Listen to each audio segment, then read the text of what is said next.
प्रश्न है, भारत में इलायची का सबसे बड़ा उत्पादक राज्य कौन सा है? तो भारत में इलायची का सबसे बड़ा उत्पादक राज्य कर्नाटक नहीं है, सिक्किम नहीं है और तमिलनाडु भी नहीं है। तो कौन है भारत में इलायची का सबसे बड़ा उत्पादक राज्य? वो है केरल। केरल इलायची का सबसे बड़ा उत्पादक राज्य है। केरल एजुकेशन में नंबर 1 है, नारियल के उत्पादन में नंबर 1 है केरल, काली मिर्च के उत्पादन में नंबर 1 है केरल, याद रखना है। काली मिर्च, इलायची, नारियल और शिक्षा के क्षेत्र में नंबर 1 है केरल। केरल राज्य इलायची, काली मिर्च और नारियल के उत्पादन में सर्वोच्च स्थान रखता है। केरल को भारत का वेनिस भी कहा जाता है। केरल के कोचिन बंदरगाह को अरब सागर की रानी भी कहा जाता है, याद रखना है। प्रश्न है, किस नदी को तिब्बत में सांगपो और बांग्लादेश में जमुना के नाम से जाना जाता है? तो राइट आंसर है ब्रह्मपुत्र।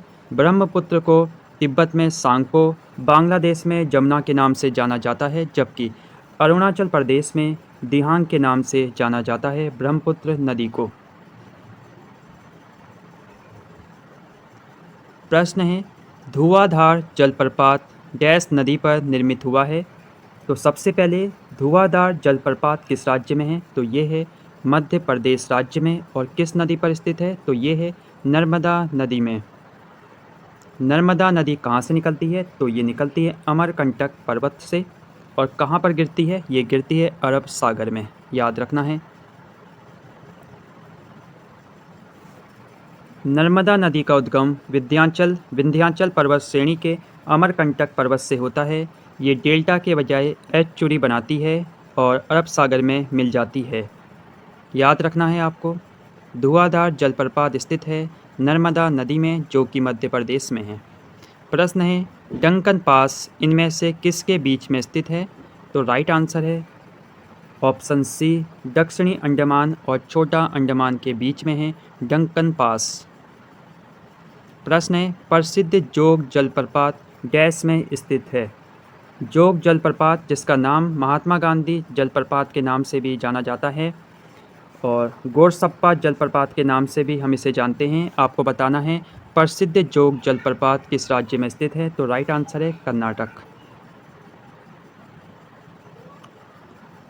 जोग जलप्रपात को गरसोप्पा जलप्रपात और महात्मा गांधी जलप्रपात के नाम से भी जाना जाता है, याद रखना है, जो कि कर्नाटक राज्य में स्थित है। प्रश्न है, ऑर्डर निस लाइन किस देश के बीच की सीमा है? तो ये है जर्मनी और पोलैंड देश की बीच की सीमा है ऑर्डर निस लाइन। व्याख्या काफ़ी इम्पोर्टेंट है। मैकमोहन सीमा रेखा किन दो देशों के बीच स्थित है? तो राइट आंसर है भारत और चीन के बीच। डूरंड रेखा पाकिस्तान और अफगानिस्तान के बीच। और रेड क्लिफ रेखा भारत और पाकिस्तान के बीच स्थित है।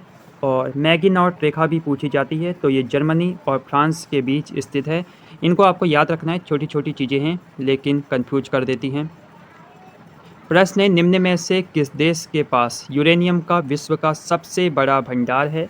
तो सबसे बड़ा भंडार पूछा है यूरेनियम का, तो राइट आंसर है ऑस्ट्रेलिया। ऑप्शन सी यहाँ राइट आंसर होगा, याद रखना है। ऑस्ट्रेलिया में यूरेनियम का सबसे ज़्यादा भंडार है, जबकि अगर पूछे उत्पादक देश कौन सा है यूरेनियम का सबसे ज़्यादा, तो वो है कजाकिस्तान, याद रखना है, जबकि भंडारण में ऑस्ट्रेलिया।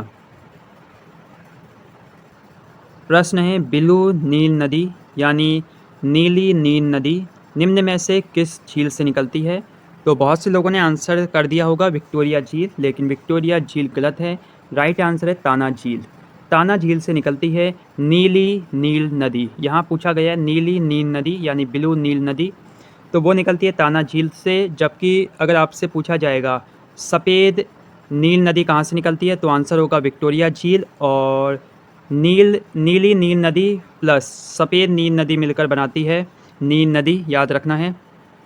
नील नदी विश्व की सबसे लंबी नदी है और ये श्वेत नील और ब्लू नील के संगम से बनती है। श्वेत नील नदी का उद्गम विक्टोरिया झील से होता है तथा ब्लू नील नदी का उद्गम इथोपिया की ताना झील से होता है। और इन दोनों नदियों के संगम पर सूडान की राजधानी खार्तूम स्थित है।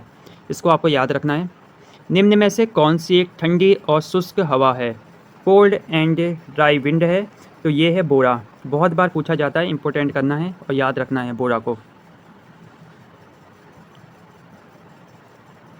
प्रश्न है, निम्न में से किस स्थानीय पवन को डॉक्टर वायु भी कहते हैं? तो ये भी बहुत बार पूछा जाता है। राइट आंसर है हम्पटन। हम्पटन इम्पोर्टेंट करना है।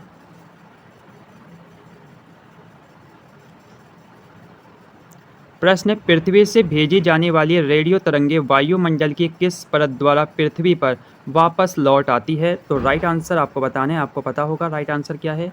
ऑप्शन डी यहाँ राइट आंसर होगा, आयन मंडल। प्रश्न है, वायुमंडल की किस परत में ओजोन परत पाई जाती है? ओजोन परत पाई जाती है समताप मंडल। समताप मंडल में मौसमी घटनाएं नहीं पाई जाती हैं और यहाँ पर वायुयान चलाने के लिए आदर्श दशाएं पाई जाती है, यानी वायुयान अगर चलाना हो तो समताप मंडल में चलाया जाएगा।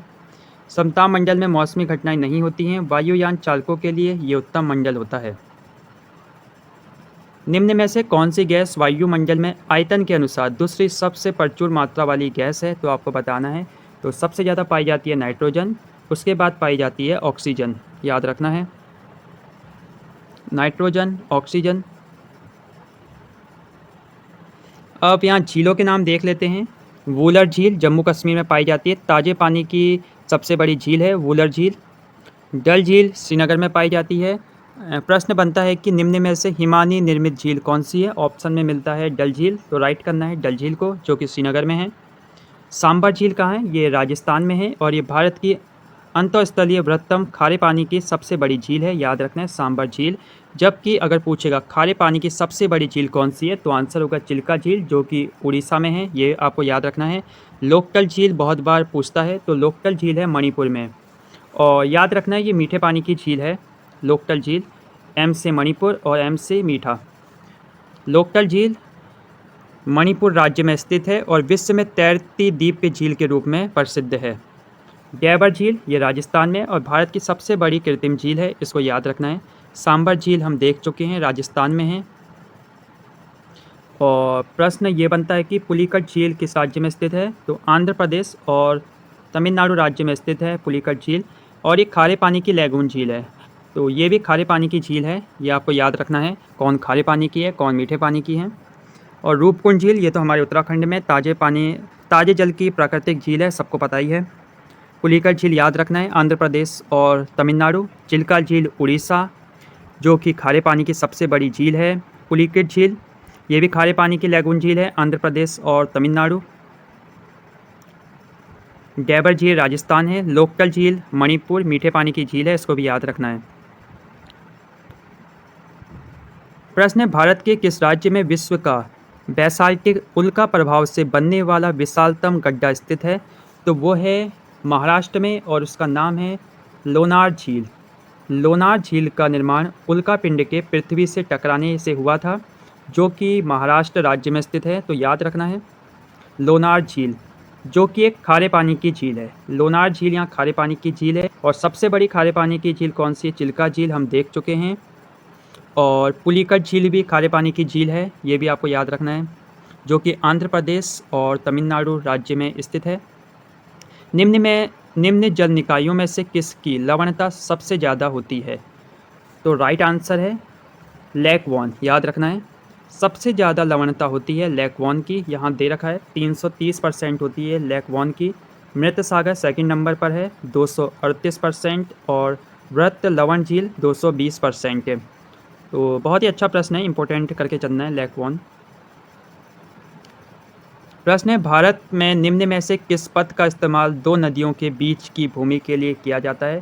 तो दो नदियों के बीच की जो भूमि होती है उसे हम दोआब के नाम से जानते हैं। दो या दो से अधिक पर्वतों के बीच के समतल मैदान को क्या कहते हैं? घाटी कहते हैं। ये प्रश्न भी पूछा गया है यूके SSC में।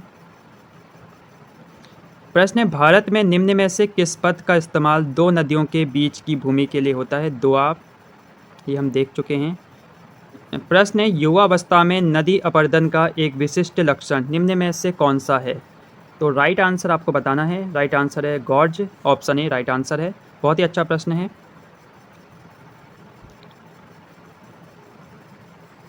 अब यहाँ चट्टानें देख लेते हैं और उनके एग्जाम्पल देख लेते हैं जो एग्ज़ाम में पूछे जाते हैं। आग्नेय चट्टानों के एग्जाम्पल देखेंगे, ग्रेनाइट, बेसाल्ट, पैगमाइट, गैब्रो, पिचस्टोन और प्यूमिस। तो ये आग्नेय चट्टानों के एग्जाम्पल हैं, इनको याद रखना है। ग्रेनाइट, बेसाल्ट, पैगमाइट, गैब्रो, पिचस्टोन और प्यूमिस। उसके बाद अवसादी चट्टानों के एग्जाम्पल देखेंगे। क्ले, चूना पत्थर, चौक, डोलामाइट, बलुआ पत्थर, कांग्लोमेरेट और कोयला। ये हैं अवसादी चट्टानों के एग्जाम्पल। और रूपांतरित और कायांतरित चट्टानों के एग्जाम्पल हैं नीस, सिस्ट और फाइलाइट। तो ये एक रिवीजन के तौर पर है, इनको एक बार देख लीजिए, बाकी आपने पढ़ाई होगा। निम्न में से किस देश से होकर मकर रेखा गुजरती है? तो आपको बताना है मकर रेखा कहाँ से होकर गुजरती है। ऑस्ट्रेलिया से होकर गुजरती है, हाँ। ब्राज़ील से होकर गुजरती है, हाँ। चिली से होकर गुजरती है, हाँ।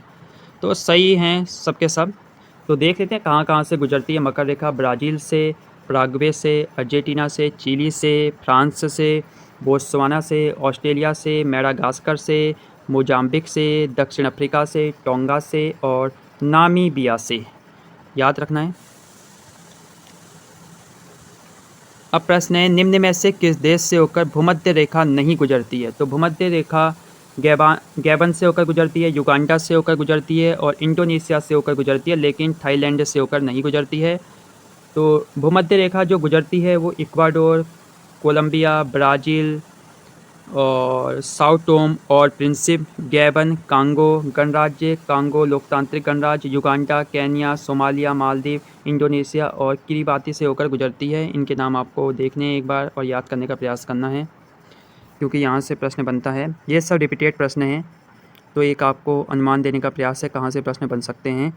शेख सलीम चिश्ती का मकबरा कहाँ स्थित है? तो ये फतेहपुर सिकरी में स्थित है। अबुल फजल के हत्यारे को किसने पुरस्कार दिया? तो वो जहांगीर ने दिया। किस मुग़ल शासक का मकबरा भारत में नहीं है? तो इम्पोर्टेंट है, बाबर और जहांगीर का जो मकबरा है वो भारत में नहीं है।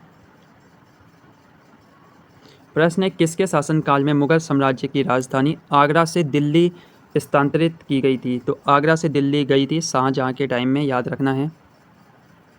दिल्ली में लाल किले का निर्माण किसने कराया? शाहजहाँ ने करवाया था, ये आपको याद रखना है। तो ये प्रश्न थे, बाकी बने रहिए चैनल के साथ। नमस्कार।